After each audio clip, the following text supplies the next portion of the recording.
ক্যাম্পে হামলা করা হয়েছে লুটকৃত অস্ত্র দিয়ে, সেটার বিরুদ্ধে কি ব্যবস্থা নিয়েছেন এবং অস্ত্র উদ্ধারের ব্যাপারে আরেকবার একটু যদি বলতেন।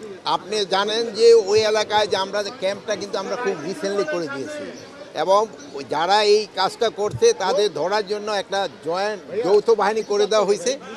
আপনারা কয়েকদিনের ভিতরে হয়তো ভালো সংবাদ পাবেন।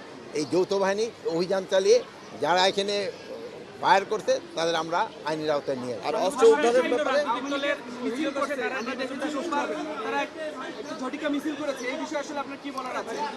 এখন হলো কি ঝটিকা মিছিল করছে এবং যারা করছে তাদের ক্ষেত্রে তিনজনে কিন্তু ধরেও ফেলছে।